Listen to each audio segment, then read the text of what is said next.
Hey guys, so you probably haven't seen me make a video like this in a while, and you might also be questioning what this location is. I'm at my aunt's house right now, and I just found something that's pretty cool. This. So, for I guess newer cubers, since I guess some of you might not know what this is a shengshou wind, and it was my first 3x3 ever. It was my first speed cube ever rather, because my first 3x3 that I learned to cube on was a Rubik's brand, or actually it was a Rubik's brand. It was a Meffords 3x3, funnily enough. But this is my first speed cube, if you could call it that, since I mean it can't corner cut or do anything, but it is a speed cube, and it was my first one, and it served me really well. And I actually competed for the first time with this at Indian Nationals 2015, and I think I got like a 43 average. I think it was 43.18. But yeah, I've been looking for this cube for like years at this point, and I haven't visited my aunt in like 7 years. And I was always wondering like where this thing went. And turns out I just left it here 7 years ago. I also left my Chi big sale here. I don't have it with me right now because it's in the living room, but yeah, I brought this up here to make this video with because it's really cool. And you can see it has that standard. It's a black cube because at that time Stickerless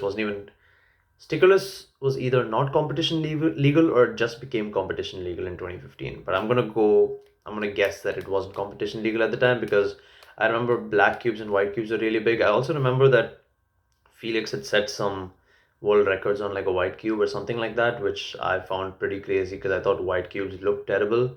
But yeah, this was my first speed cube. It wasn't my first speed cube for a while, because at my second competition, I got an Oolong V2. Obviously, all these cubes are not magnetized, but the Oolong was so much better than this. It had like rounded corners, so it would corner cut, all that cool stuff. But this is my first cube, and I don't know how good the camera setup is, but you can take a look at it. Has the standard color scheme, all that. It's pretty cool stuff. So I'm gonna do, I think, like 5 solves on this just to see what I can get. I thought it would be pretty funny. So yeah, let's try that. Hopefully this angle isn't too bad. I'm just gonna check that real quick. Okay, looks pretty alright. So now let's get going.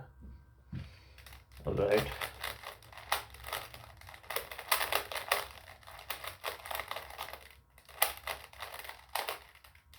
And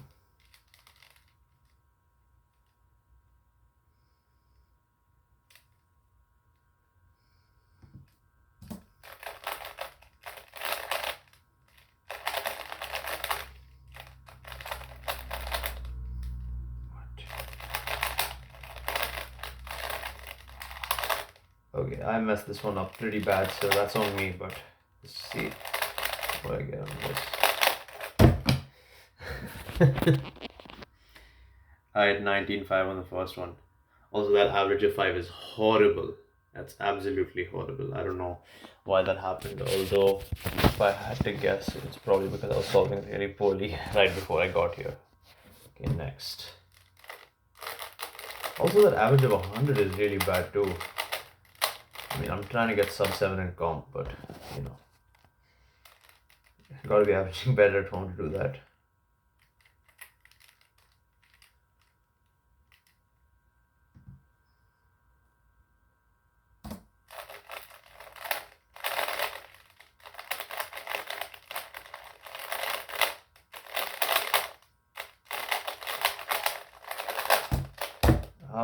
Okay, significantly better.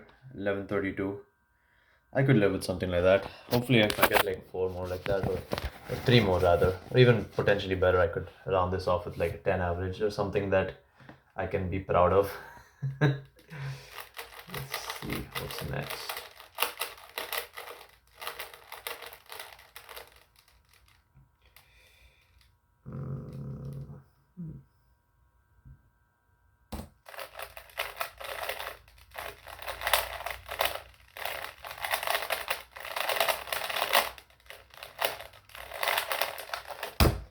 Okay, even better. 1023. We're getting somewhere. Hopefully, I guess 11, so then 9 and 8. Maybe even like a 7 on this. That would be really cool. So the last time I used this was in 2017, and if I'm not mistaken, in 2017 I probably averaged somewhere between 15 and 20. So the last solves I did on this, I'm assuming, were around there, which means that I was this cube is probably getting some good breaking in now, and also setting by far the fastest times I've ever done on this, which is pretty cool. What do I do here? Okay.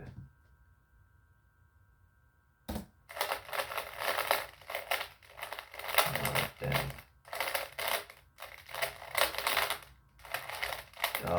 That case is terrible. That's a shame. 12:01. One more go. This is also gonna kill my average of 100 totally. I'll probably be at like a, I don't know, not even sub 9 by the end of it. So I have one solve left, but now I gotta make this one count, you know. So, okay.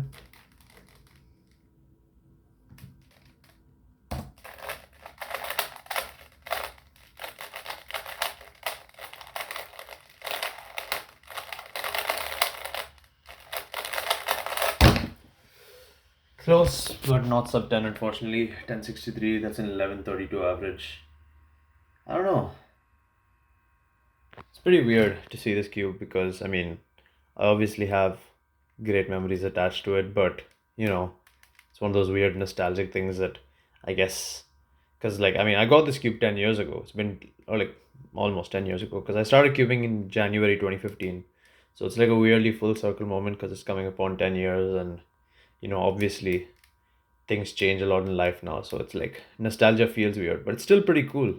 You know, it's just one of those relics of my past that I guess I can look on back at and see as like is one of those first few things that brought me into cubing, which has been such a like an integral part of my life, even though like, you know, I don't think I've been as active in the community since like 2021, especially on YouTube and stuff.